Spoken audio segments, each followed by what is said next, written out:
Gundam.tk presents V Gundam.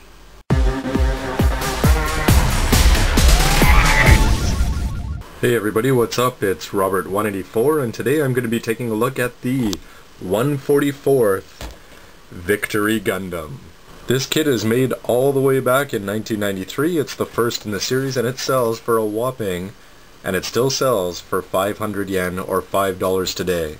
Now you're probably right in asking and saying, Robert, why are you building this V Gundam? Now usually I always stick with the 1/100s and the odd 144th that really does something for me.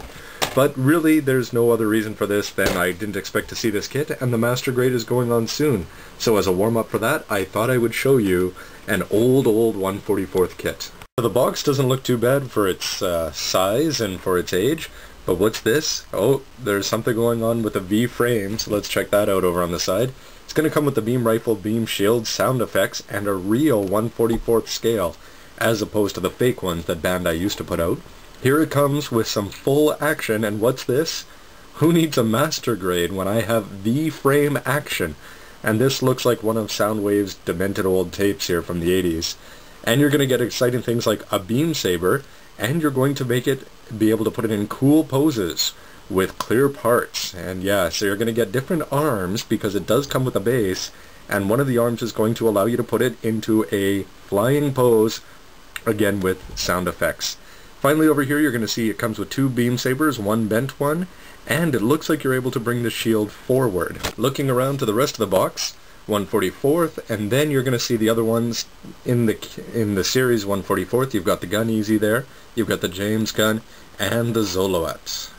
Now this is already built, but when you open up the box, you're going to be probably pretty surprised with how awesome or ridiculous these contents are. First of all, you're going to get a single folded sheet of paper for the instructions, and what's this? A postcard to send to your family? No, it's actually a background that you're going to put on the base and then pose the V Gundam in front of. And then you're going to get a very small sheet of stickers and the plates. Now when you open this up, I have to say this blew my mind for one of the things, and I'll show you it in a second with the plates. But basically you have two plates here, and the instructions, yeah, there's just a single plate. This is about the same difficulty as a speed grade.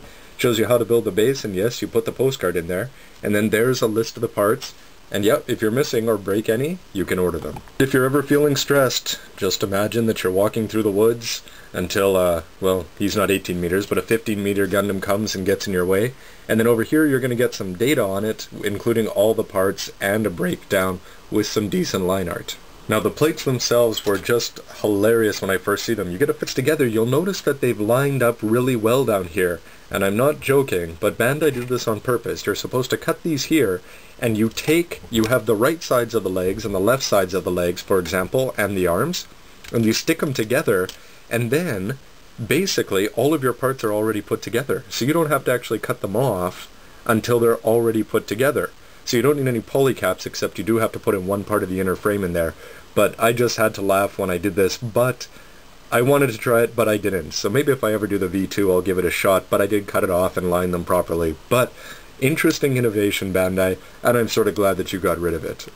Finally, the stickers. You're going to have a big part here that you put on the chest. The chin is red, it's not a red piece. You put these on the waist to cover up the blue, and you're going to get a jewel. It's a clear piece that you put over the jewel, and you get two different sets of eyes, and the camera parts were a little bit hard to cut out because they're not pre-cut for you. Putting this whole thing together takes no time at all, but when you do, you're going to get the legs, the waist, the chest, a head of course, separate shoulders, two arms, and I've left these parts unassembled, and I'll show you how you put them together. Here is the base, and you can see on the back that it's got a big part here that you're going to put the postcard in, and a sticker on there.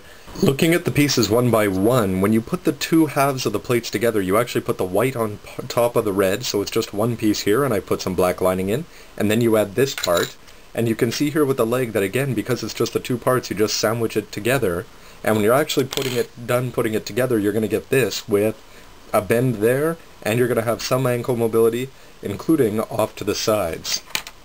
As far as the waist go, my big complaint here is that, yes, those are ugly stickers that do not match the white of the rest of the Gundam.